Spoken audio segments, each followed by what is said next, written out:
Hi, I'm Matthew McLean. I'm the creative director of Frieze Studios and the editor of Frieze Week magazine. Welcome to Art Live.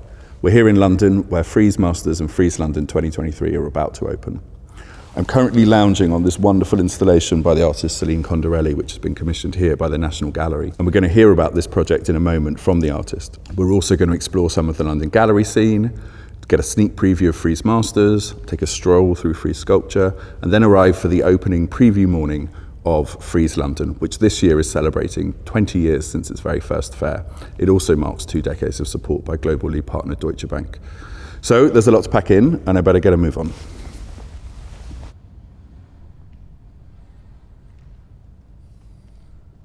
It's been an amazing luxury and privilege to be here. I've spent many, many hours walking through the museum when it's empty, feeling that I'm being addressed by eyes and visions and ways of seeing from the past, and that I'm in some ways addressing them back. I began to understand the museum as a machine for seeing, meaning in which we are taught what to look at and how to look in very sophisticated ways inside the rooms of the museum through, for example, modes of display that might be a little bit unconscious, but also in scientific, intellectual ways.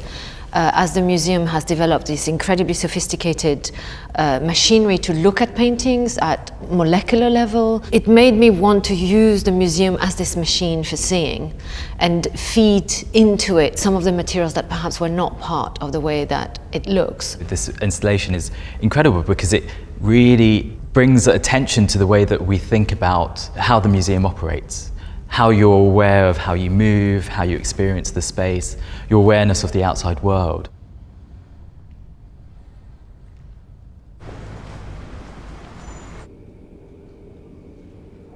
So we're a hop, skip and a jump away from the National Gallery now, but in Savile Row, in the heart of London's West End. Right now I'm in Hauser and Wirth Gallery, which was originally founded in Switzerland and now operates spaces in many countries, and opened its London outpost in 2003, the same year as the first Frieze Art Fair. They've chosen for their Frieze Week show to showcase a new body of work by the American artist Avery, who has transformed in quite an extraordinary way the gallery spaces. Congratulations, Avery, on this show, and thank you so much for making time to speak to us today. Could you tell me, where did the ideas for this body of work really start germinating for you?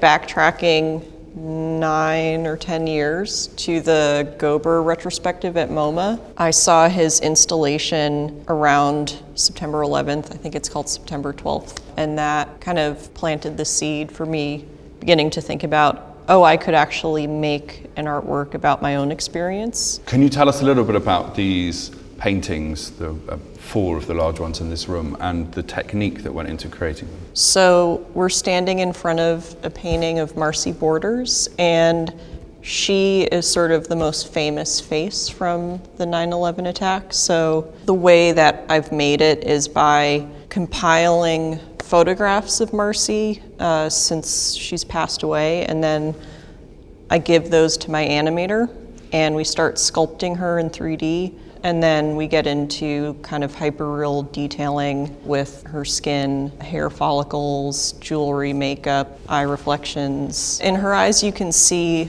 essentially maybe what would have been her office. I wanted to kind of give you some insight into my story, but I also just wanted to create a very generic corporate deadening space that a lot of people could identify with. I was in the hospital and I was like staring at the room and like the wall base and the carpeting and like all of that kind of detailing. So I thought, oh, okay, I want to try to recreate that. It could cause people to reflect a bit on how they occupy these spaces, like what has happened to them in these places, how it defines our lives. So I'm outside Frieze Masters, a fair dedicated to the art of the past, and I'm really lucky that I've got a chance to pop in and have a look before the fair officially opens, so I'm going to go inside. What were some of the themes or concerns that you wanted to kind of guide the section this year? Well, I think I was very interested in the different tributaries toward modernism.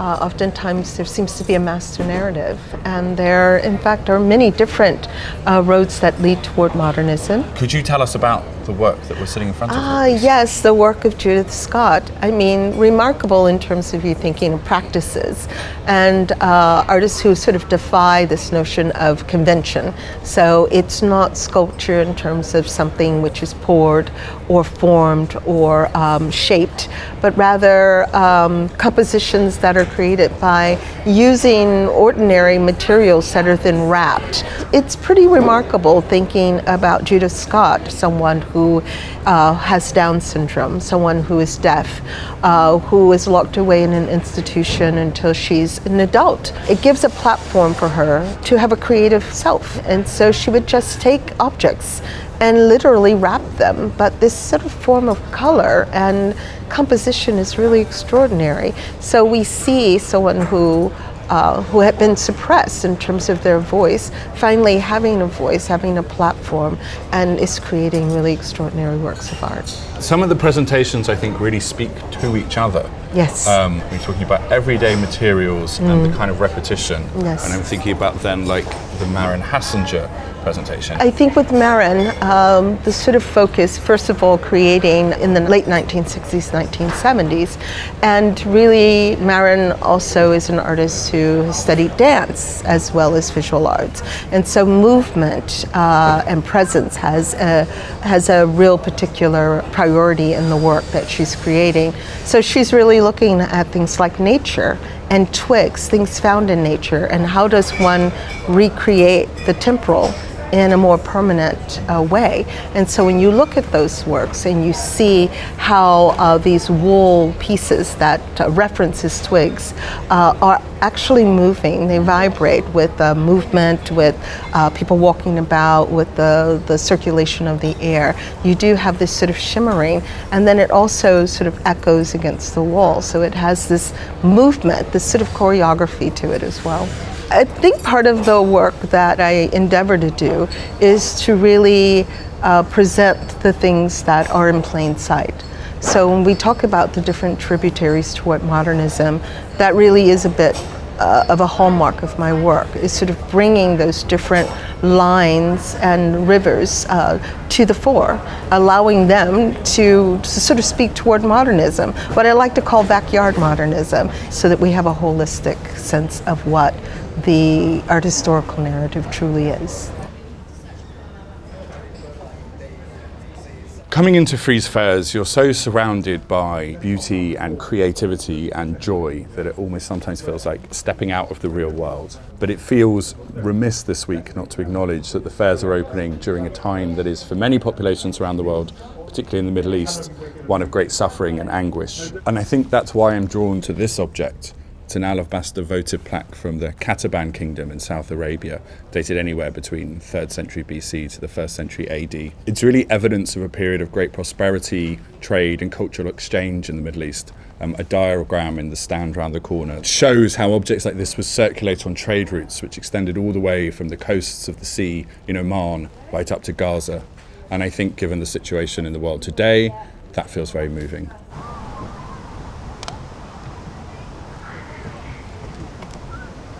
So we're here in the English gardens of Regent's Park, which is home to Frieze Sculpture, a free display of outdoor work.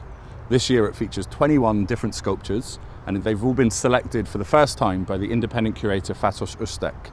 And the artists present in Frieze Sculpture hail from Turkey, Egypt, Trinidad. It has a really global flavour this year. Behind me are some works by the American sculptor Catherine Tudez, and behind that is a piece by the American artist Josh Smith. And I really like the pairing of the two because they're both sort of figurative, they both play with kind of the language of humour, almost something kind of cartoonish about both of them, but they both carry slightly darker or more intense themes. And intriguingly, the Josh Smith sculpture of the Grim Reaper is actually entitled Friend. A really striking and new work in Frieze Sculpture this year is by the British-Nigerian artist Yinka Shonibare, and my colleague Jacquie is about to meet him. It's an honour to be here with you at Frieze Sculpture 2023, Yinka. I had the pleasure of viewing your work at Frieze Seoul at the Goodman Gallery booth, and it was the British Library work that really spoke to me. Please could you tell us about this sculpture, what it means? So this sculpture actually evolved out of a series of sculptures, and I did that work after I'd been on the 4th Plains in Trafalgar Square. And I did a work called Nelson's Ship in a Bottle. After doing that work, I was looking at the sails on the ships.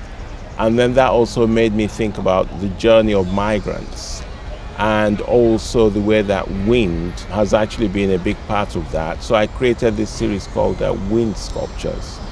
And they are like fabric blowing in the wind, but they're actually made out of fiberglass or bronze. And the idea is to make something that's heavy feel light. And then the fiberglass is painted. As part of Frieze London 2023, you've done a takeover of the Deutsche Bank Wealth Lounge.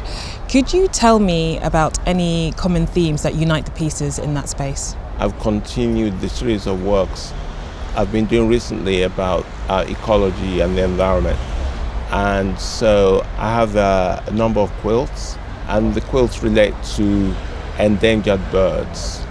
So I've done this kind of pictures of endangered birds, and I've also combined them with African artifacts. And the idea being that before the colonial period, many African tribes and cultures were very much in touch with the land and in touch with nature. And industrialization led to a lot of exploitation. And so, in a way, because of our current awareness of climate change, we're returning to that, connection with nature. That's more or less the theme running through the works I've got in the lounge. And I've also got a central figure called Food Man, and he's carrying lots of fruits and vegetables and in a wheelbarrow. And the idea of that is really to highlight questions around food security. You also work across so many mediums as an artist. How do you maintain, or do you maintain, a common message throughout your pieces? Even though there might be messages in the work, it's also very important that the work is actually, exciting. It's asking a lot of questions, and also there is some kind of relationship to the history of art. So it's also, constantly pushing the boundaries of form. I mean, for example, the work behind us, that's another way of looking at what sculpture is. So it's always, my work is always asking questions about art, questions about history, and also sometimes politics and current affairs, and also about materiality. What kind of materials do you use? And what's the relationship between the material and the subject matter that you're working with. So it's always about content and also always about form.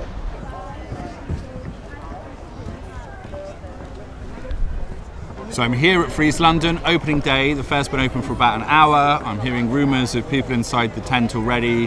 The collector and patron Maya Hoffman, the Tate's Maria Balshaw walking the aisles, and Oscar winner Rami Malik checking out the art. So let's go and see what they're looking at.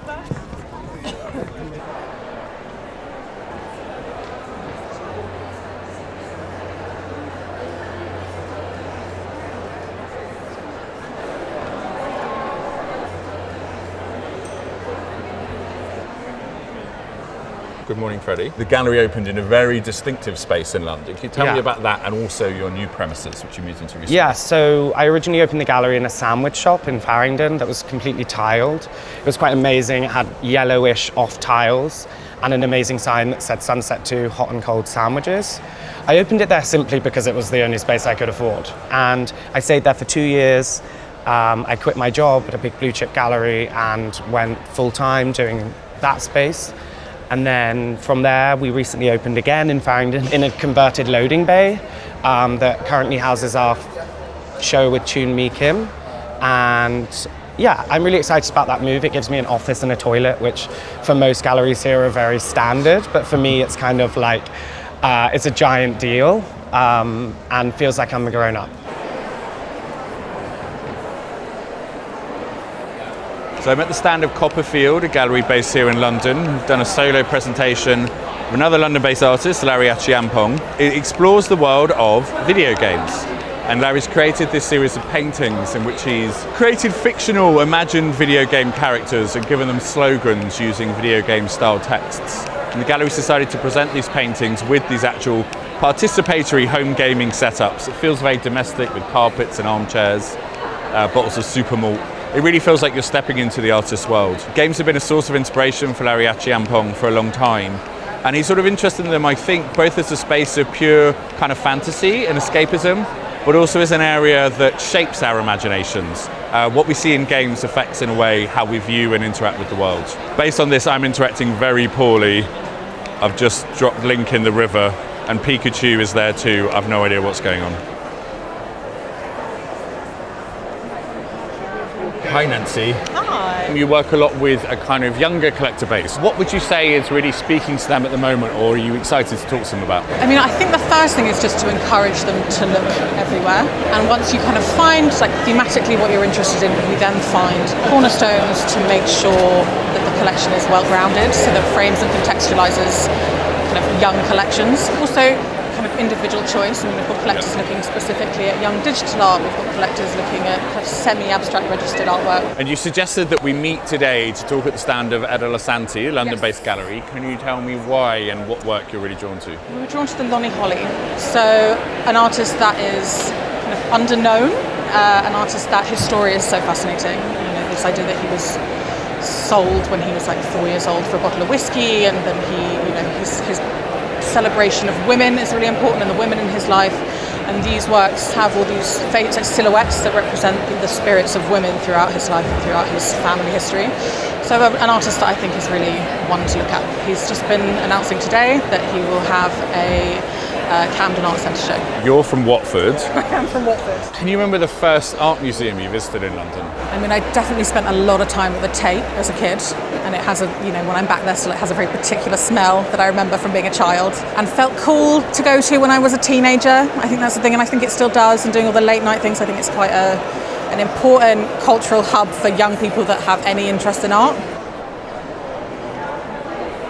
Here behind me are two works by the New York-based artist Erin O'Keefe, who Deutsche Bank actually acquired for their collection for the first time at Frieze, and then extended their relationship by creating a presentation of her work in the Deutsche Bank Wealth Management Lounge at Frieze New York in 2022. We're at the stand of 17 Gallery, based in London, and they're showing Erin's work, and it's been paired with this amazing kind of creeping installation by the London-based artist Patrick Goddard, which is called Invasion.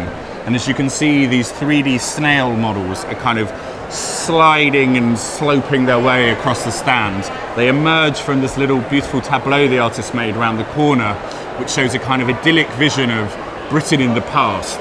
And the artist asking us to consider the idea of this foreign element taking over and questioning what that might mean and how accepting we can be of difference.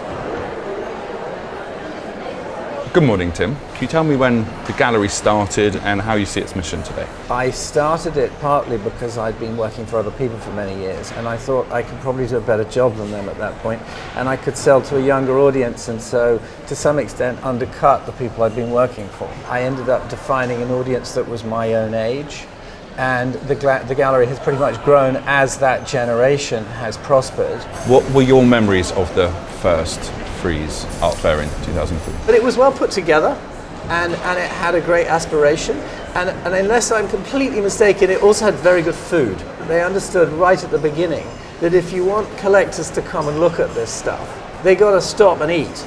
And if they got to eat a sandwich, well, then they don't, you know, they won't do that. They'll leave, and then you've got to get them back. So if you put the Caprice or you put the Ivy, if you put these places in there, then they come, they book a table, they go round the whole thing, and then they come out and they do it all over again. That's been one of the cleverest things that they've done, I think. If you were to select maybe one or two presentations that you've made at Frieze that you feel really stand out for you, or somehow summarize what you aim to do as a gallery, what would come to mind? So for us, it's always been solo shows, and I will continue to do that. The energy Frieze generates and the audience it generates, really a solo show is an opportunity for them to decide if they like one thing or not. So you really capture the interest. You can put a solo exhibition in a gallery and you might get, I don't know, 5,000-10,000 people through if you're lucky. You put it in here, in 4 days you've got 90,000 people having an opinion. We had Sahara Long here last year, on a Titus the year before, Jonathan Lasker, American painter, the year before that. They've all had great success just in the span, the duration of the fair. So what would you say makes London still a great place for a gallery today? It's still probably the most cosmopolitan city on the planet. It has a treasure trove of artists working throughout the city. There are many collectors, international collectors that live here. So it still has that sort of central hub. In terms of the community of artists, galleries, museums, and collectors, they're all still here. I mean, London, going back in history, has a legacy of being a trading centre. And actually, underneath it all, that's perhaps really what underwrites it.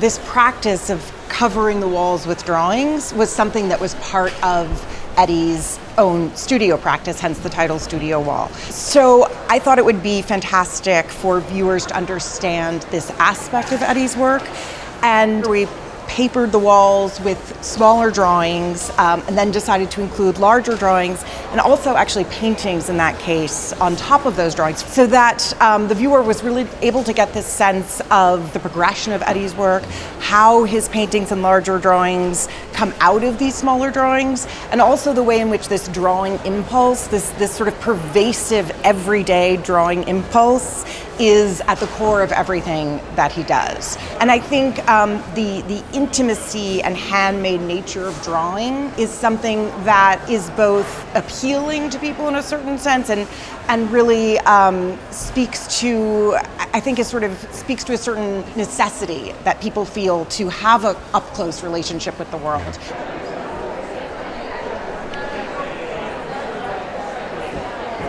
Hi Rejina, how are you today? I'm very good, thank you. You display art in your store in Soho. Yes. So I was going to ask if there was one or two pieces that you've seen at the fair this year that you would choose if you could to display in the store. I mean, there's a special piece in my heart because Chantal Joffé, who I admire, and Katie Hessel, of course, and Katie wore, apparently Chantal requested that Katie wear this red dress that I designed, and she sat for Chantal and then she painted. So I mean, that would be like my dream come true to have her in the store. Or I'm really good friends with Angela de la Cruz. I just admire her like resilience, the spirit of it, and I just bumped into her here, and I got to design an outfit for her opening in Queen Singer Gallery. So every artist has like a spot in my heart. Yeah. Yes. Is that the main way that you'd say that your interest in art influences your design? I'd say I get influenced by a lot through fine art. Just like the pure shapes and the composition and how, when things put together, I don't design very much like literally, okay, I'm inspired by 1930s architecture or something like that. So also the spirit of the freedom, that really resonates with me. Did you have a chance to visit Frieze London? So I got to meet all the people, went to the party, I immersed myself in the atmosphere. It's just amazing, everyone's so happy to host Frieze in Seoul, and then all the foreign people coming and enjoying Seoul, the food and the culture. It's such a kind of a hospitality. What is your favorite thing about still living in the city? I mean, it's such a privilege to have this like Frieze London, all my favorite galleries, and of course the restaurants and all the diverse culture. I love everything about it.